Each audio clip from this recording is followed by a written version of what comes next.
classrooms in Ladies College. How does it feel to come back to the same place from where it all started? I think it's not a feeling that can be described. It's, it feels like home. If there is one word or one sentence, I would feel it just feels like home. It feels like coming back to friends. It feels like, and then inside the feeling is really of joy and peace. Like, high excitement. Yesterday we went off to sleep at 2:30. It just didn't feel like going back, but we had to be ready for today. But events like Business Excellence Summit, how do you think it's going to help the alumni and the current students? I think one is just the inspiration, both for us who come back, because our inspiration comes from being able to connect back and contribute, where we actually got so much from. And also for the others, in terms of new ideas, how is it and what works, what can be different ways of thinking, the whole inspiration from the kind of experience that we have, and we have gone through so many spaces and organizations. So I think it's a inspiration from both sides that we get. Come back in your time, who was your favorite professor? Yeah. Also, if you could share some of your fond memories or favorite hangout places. Yeah. So, and there are many professors. And as you asked this question, one of the, what I think of is, who I think of is Uday. Uday Damodran. He's very, he's very quiet, always smiling, so much love for us. We used to hang out in his place also. So one of our favorite hangout places was his place. And we would sit there and have chat sessions and, and about so many things. Also visited him in Goa and stayed with him immediately after campus. We're still connected on Facebook. And he sometimes reminds me of things from, like long back. And he says, oh, finally, you've done that. You said this 20 years back. And I think, did I? He still remembers. And he still remembers, So, and I think that is so fantastic.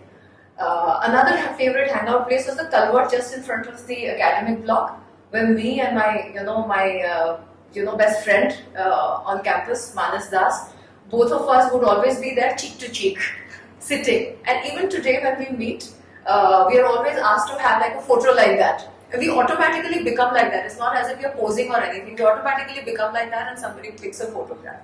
So my favorite place was Manas Das, Culvert, and then of course, all over the place. From your work in different roles, you started as a sales management trainee and then later on took on HR roles, and you work in diverse industries. So what motivated you across your career? I think it's always been something where I, find a spark. Like I think I have almost like a, like a dog follows like an instinct, or wo uske piche, or like the sunflower turns towards the sun. I think one of the things has been I've always followed where I feel the spark inside me, and I have not been afraid, and I have jumped. So when I came into XIM, it was like that. I got a spark from a cousin who was in XIM, and she passed out 2 years before I joined. And then she got a job, and that was a spark, and I came here. When I was here, it was like sales and marketing was a spark, because it was about talking and connecting with people. And then when I was in Modi Xerox, the spark was in contributing to people and then growing. So I moved from being the sales and marketing person and with an education only of sales and marketing, and I jumped into working in learning and development. And then as I was working in learning and development, I found the spark in Ericsson. Because the way that they would relate to was somebody who has a completely different background and would give an opportunity in something where you only see the person's passion. They had nothing to go by. They did not have education, but they, so I said, wow, Swedish organization. So I moved to Swedish organizations. Then I passed, then I worked in a Swedish organization, and since then I've worked only in Swedish organizations, because this maverick personality of mine that I can just move like this is something that makes people insecure. But I've seen that the Swedish people do not get insecure about that, because they're looking at the future. So I found a good fit between who I am and what they provide as a space for me. I went to France, just, I fell in love and then I went to France. I just left my job like that. And I went there and I didn't work, and I was, I was just, studying French and enjoying myself. Then I came to Sweden and I continued to work with Ericsson. Then I came back, here and started a company that's called Nature's Way. Because for me, nature is a huge source of inspiration. So from there, we created a concept of how is it that we can work, and then from there back again into like a Swedish organization, working. And it's always been like that. It's always been somebody who gave me an inspiration and I moved. Oriflame was like that, IKEA was like that, and now my own company. So I'm not somebody who is like there for a very long time. I've moved very fast. 2.5 years. So my CV doesn't look very strong from the industry perspective and the parameters that they have.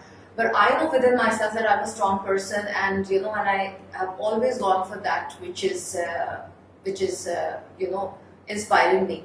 One red thread is lighting a spark in people so they explode and dazzle the sky. That has been the key thing that because it was a spark in me. But since the time I moved into learning and development and helping people grow, it has been to light that spark. And you experienced that just a moment back. It's just that. It's my life mission. It is my mission. Lighting a spark in people is something that I do. So that's the red thread. So though my CV looks like 2 years, 5, 3 months, blah, blah. But really the red thread is lighting a spark in people so they explode and dazzle the sky. So how does this varied experience help you in your present venture, which is your own consulting? It is about lighting a spark in people. I won't reveal the name at this moment. We're still working on it, together with my partner. The whole idea is to create a space where people can connect to that space within themselves from where they can find the spark. So in the conversation that we had, you're like, oh, she's helping me connect with that spark. But just imagine what would become possible for you when you find that space within yourself and you connect to your spark and you do not need Sunita Raut. And you were able to connect to that spark whenever there was a breakdown and whenever there was a breakthrough that you wanted to create, and you were able to do that. How much power you would feel. So the whole organization is about creating spaces that can help people connect to that spark, connect to that space within. From where they can live empowered lives, from where they can live big lives. Everybody has a capacity for so much bigness. They deserve to live the life which is full of their potential, but they're not there.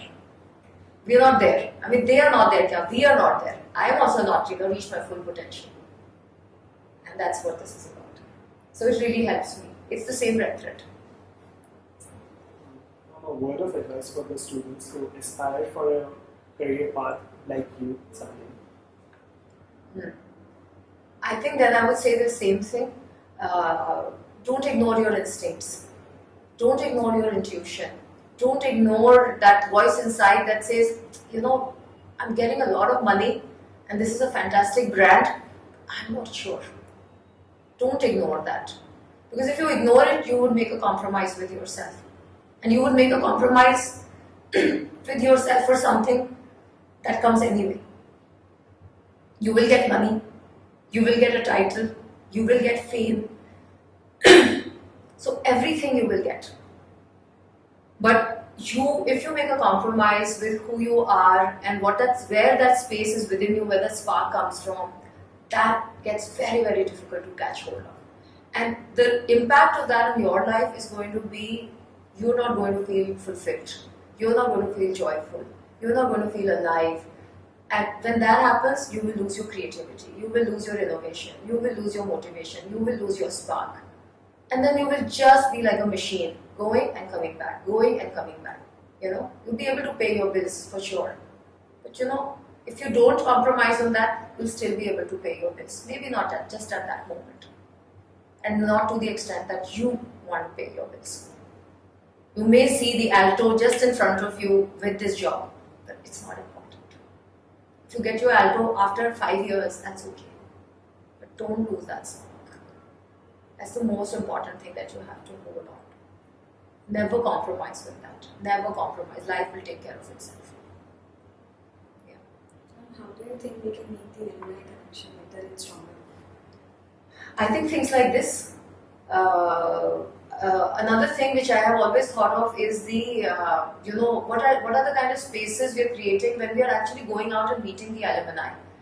Because this is something that happens, this is happening once in 30 years because it's the 30th year celebration. And maybe it's a big milestone where we will do it, like a 5-year or a 10-year, what really keeps it alive is the gatherings that we are having across the country, and they're not very inspiring spaces. The kind of space, the kind of activities that we are doing, there is not like we are not creating spaces where people can actually create together. They can just, so we're leaving it to the foods and drinks and chance conversations between people. And what happens is that people stick to their batchmates because there is no design in which different people from different batches come together. And there is so much creativity possible, and I come from a field, and which is why I'm saying, the entire learning, development, growth, connecting space has so much different ways in which you can support people connecting with each other. You have music, you have dance, you have art, you have activities. We're not tapping into that potential. It's not an inspiring space. And I've gone to a few, and I know the conversations people have about it. Many of us don't go back because we take out a whole day of our life to go and then दारू P के आ गए, क्या हुआ? उन्हीं से बात करी जिनसे पहली बात करते हैं, तो तुमको तो मैं गुड़गांव में मिल लेती, तुमसे मैं मिलने वहां क्यों गई?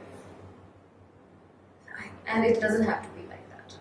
So we have to make that space vibrant.